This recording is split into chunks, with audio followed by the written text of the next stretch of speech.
10 रुपया में एकरा के किस लीजिए, किस लीजिए, किस लीजिए, किस लीजिए, किस लीजिए।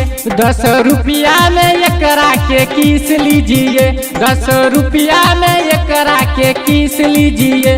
20 रुपया में, 20 रुपया में आके गाल मीस लीजिए, 20 रुपया में आके गाल मीस लीजिए। 10 रुपया में एकरा के किस लीजिए, 10 रुपया में एकरा के किस लीजिए। 20 रुपया में, 20 रुपया में आके गाल मीस लीजिए, 20 रुपया में आके गाल मीस लीजिए।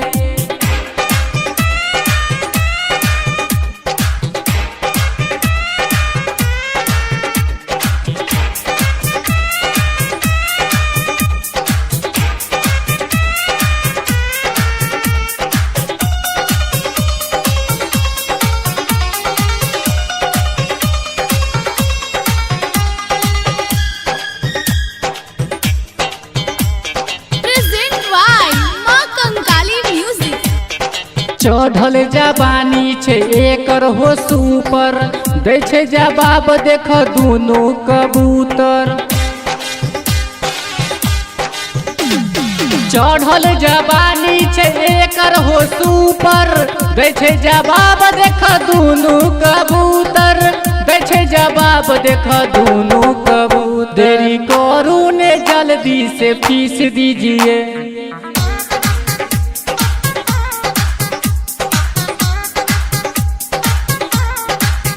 देरी करू ने जल्दी से फीस दीजिए, देरी करू ने जल्दी से फीस दीजिए।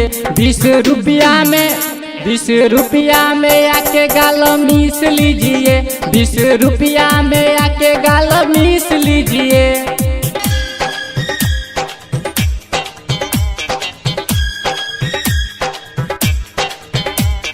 लागल जवानी के मीना बाजार छे, एकरा आगे मोना काजल बेकार छे।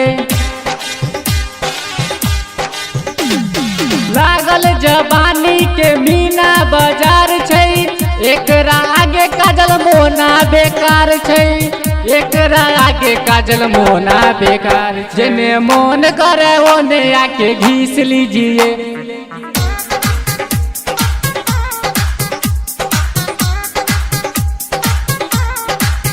जेने मोन करे ओने आके घीस लीजिए, जेने मोन करे ओने आके घीस लीजिए।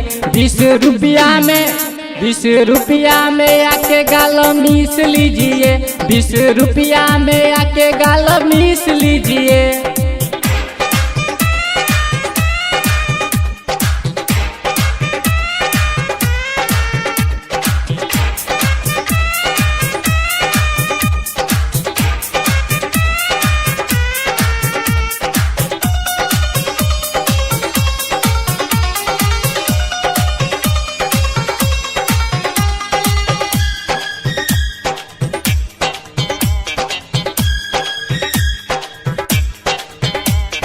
टाइटी सामान एकर माली झकास छे, दीपक दीवाना कोहे बंगाल के खास छे।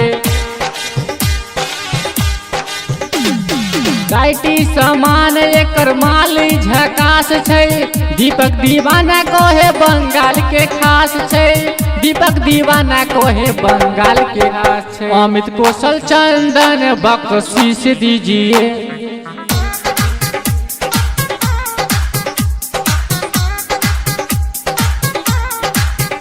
अमित कौशल चंदन बख्शीश दीजिए, अमित कौशल चंदन बख्शीश दीजिए। 20 रुपया में, 20 रुपया में आके गाल मीस लीजिए, 20 रुपया में आके गाल मीस लीजिए। नए गायक कलाकार अपना ऑडियो वीडियो बनवाने के लिए डायरेक्ट संपर्क करें माँ कंकाली म्यूजिक सहरसा।